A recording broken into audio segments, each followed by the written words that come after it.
Oke, kita akan mempelajari Protista, Kingdom Protista.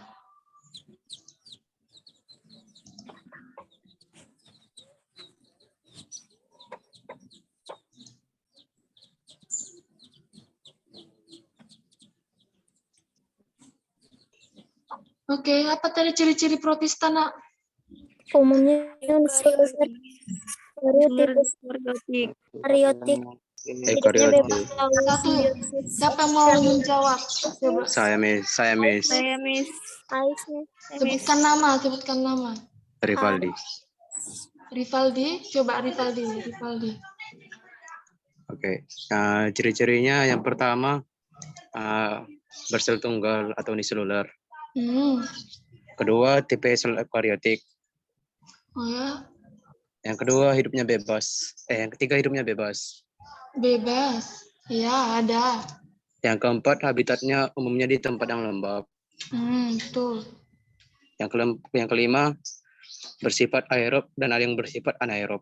Betul. Dan keenam, bersifat heterotrof atau tidak bisa membuat makanan sendiri. Ada juga yang autotrof, ya kan? Oh, ada juga. Yang mirip dengan tumbuhan. Oh ya, ada yang foto autotrof. Ya benar kok.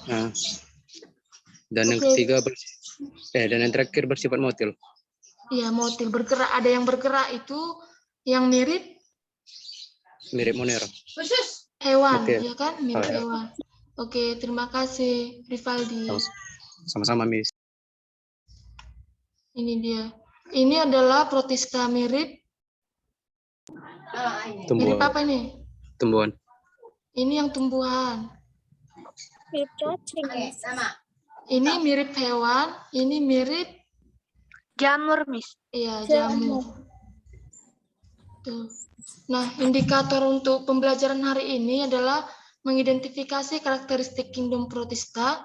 Yang kedua, mengidentifikasi klasifikasi Kingdom Protista. Nah, Protista itu sendiri, proto yang artinya pertama-tama, maka disimpulkan Protista merupakan makhluk hidup eukariotik, uniseluler atau multiseluler yang struktur tubuhnya sederhana, tidak sekompleks hewan atau tumbuhan. Nah, pertama sekali sejarahnya Kingdom itu dibagi berapa? Bagi dua. Bagi dua. Apa aja itu? Hewan dan tumbuhan. Hewan dan tumbuhan. Setelah dilakukan penelitian, dulunya Protista ini masuk ke Kingdom hewan. Rupanya ada dari Protista ini yang tidak bisa bergerak, yaitu yang mirip tumbuhan tadi karena. Tapi walaupun mirip tumbuhan, dia tidak memiliki daun, akar, batang. Daun, akar, sejati.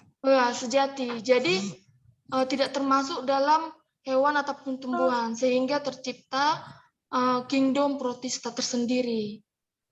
Itu dia, Nak. Kemudian paham kena? Paham, Miss. Sampai sini ada yang mau ditanya? Tidak, Miss. Tidak, Miss. Oke, kita lanjut.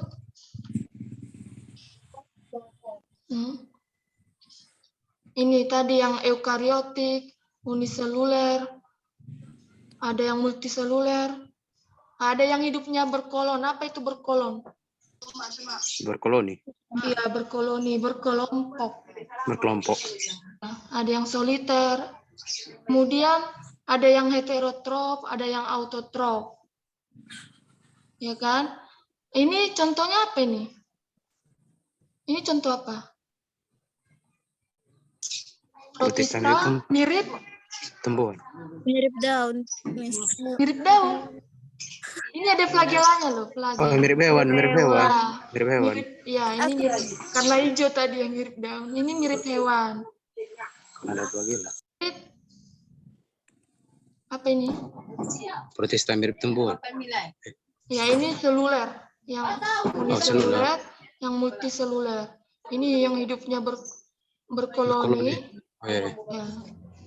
Kemudian heterotrof tidak dapat membuat makanan sendiri, itu yang mirip Hewan. hewan. Yang sedangkan autotrof mirip tumbuhan. Tumbuhan. Oke, kita lanjut. Ini dia. Ini protista. Ini protista mirip hewan. Protista mirip tumbuhan. Pernah lihat nggak ini yang mirip tumbuhan? Alga. Iya, pernah lihat di mana? Bisa di Kayak di rawa-rawa gitu, Mas. rawa-rawa. Di rawa-rawa. Di laut juga ada. Iya, di laut. Danau ya kan? Kadang kita lihat dia ada yang tinggi karena ada yang tinggi. Ada juga daun, ada batangnya, ada akarnya. Tapi itu bukan tumbuhan. Itu adalah ini protista mirip tumbuhan atau disebut alga ya kan? Alga. Kemudian protista mirip hewan, contohnya itu apa? Amuba. Ya, amoeba. Terus ada juga yang berfungsi sebagai fitoplankton di perairan ya kan? Ya enggak? Ya, Miss. Iya, Miss. Fitoplankton itu fungsinya apa, Nak? Biasanya fitoplankton itu yang tumbuhan, Mas. Kenapa? Setahu saya, Miss, ada itu fitoplanktonnya yang bisa membuat oksigen sendiri. Ngapain, Nak? Setahu saya kan, Miss, ada planktonnya itu yang bisa membuat oksigen sendiri. Oh, itu yang aerob. Iya. Ya, maksud Miss tadi ada yang berfungsi sebagai fitoplankton. Fitoplankton ini kan sebagai konsumen dalam konsumen di dalam air. Jadi jika tidak ada plankton, maka ekosistem di perairan akan tidak berjalan dengan baik. Bahkan ada sebagian yang mengonsumsi fitoplankton akan mengalami kematian jika tidak ada fitoplankton gitu. Kemudian lanjut. Nah, protista mirip hewan. Sering juga disebut protozoa. Ini yang bisa bergerak. Dia memiliki ini apa ini? Flagela, Miss. Ya, seperti yang semalam kita pelajari ya. Ini flagelanya. Ini yang merupakan alat gerak. Maka ada protista yang bersifat motil. Apa itu motil? Apa itu motil, Nak? Dapat bergerak. Dapat bergerak. Nah, protista mirip hewan. Itu ciri-cirinya uniseluler, reproduksi aseksual, membelah diri atau bertunas. Ada juga yang membelah diri, ini mirip ya, sama ya, membelah diri sama tunas, tahu nggak itu? Tahu. Ya, aseksual. Dia sama kayak lintah juga gitu ya, Nak. Kalau dipotong, dia akan tumbuh seperti itu. Dia akan bertumbuh menjadi individu baru. Ini reproduksi seksual atau konjugasi. Ini secara konjugasi, kemudian ini adalah contohnya Rhizopoda, Ciliata, Flagellata, dan Sporozoa. Ini protista mirip tumbuhan atau yang disebut alga. Ada alga biru, iya kan? Yes. Alga merah. Siapa itu? Ini ciri-cirinya uniseluler atau multiseluler. Berpigmen artinya apa tadi itu? Berpigmen. Ada zat warna. Iya, memiliki zat warna. Protista mirip tumbuhan ini kan ada yang memiliki klorofil. Maka dia berwarna. Ada warna hijau, merah, biru. Nah, autotrof. Dia dapat membuat makannya sendiri karena dia memiliki klorofil juga. Reproduksinya secara seksual itu isogami, anisogami, dan ogami.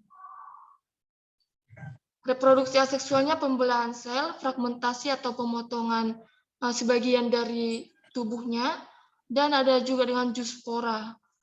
Contohnya adalah Chrysophyta, Phaeophyta, Rhodophyta, dan Chlorophyta. Nah, isogami, anisogami itu akan dijelaskan sini. Nih. Ini adalah isogami. Isogami di mana dua gametnya itu sama besar. Ini yang betina, ini yang jantan, ini yang betina sama besarnya. Oke, paham nak? Paham, Miss. Paham, Miss. Ya, sedangkan anisogami itu gametnya berbeda, ada yang besar, ada yang kecil.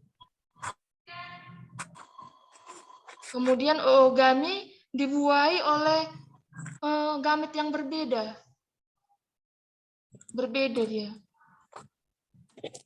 Nih, oogami ini yang dibentuk dalam arteridium. Sedangkan yang disebut dengan gametogiogami adalah bila peleburan isi dua gametogiumnya yang berbeda jenis. Ini berbeda jenis. Oke, ada yang mau ditanyakan, nak?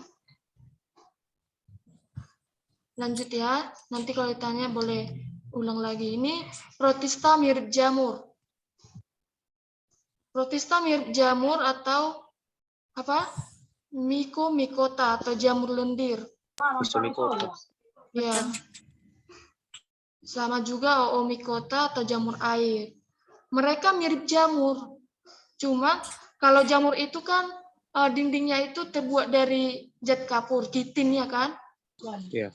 Sedangkan ditemukan ada yang mirip jamur tapi kok tidak terbuat dari kitin gitu. Makanya dikelompokkan menjadi protista mirip jamur. Jamur yang di badan itu apa, Miss? Kenapa? Kenapa, siapa yang nanya, nak? Siapa yang nanya tadi? Risnawati ya? Aisyah, Miss. Aisyah. Kenapa, Ais? Apa itu, Ais? Nggak apa-apa, Miss. Oh, ya udah, nggak ada lanjut ya. Reproduksinya seperti jamur. Seperti jamur, ada yang tahu nggak reproduksi jamur itu seperti apa? Spora. Iya, spora. Oke, lanjut, ini ada coba jawab. Yang pertama, perhatikan ciri-ciri bawah ini. Yang A, memperoleh nutrisi dengan menyerap bahan organik dari lingkungannya, baik dari inang maupun organisme yang sudah mati. Yang B-nya, berkembang biak dengan menghasilkan spora. Ciri tersebut dimiliki oleh Protista mirip jamur. Protista mirip jamur. ya, yang E. Karena berspora. Ya, protista mirip jamur. Oke, sampai sini pembahasan hari ini.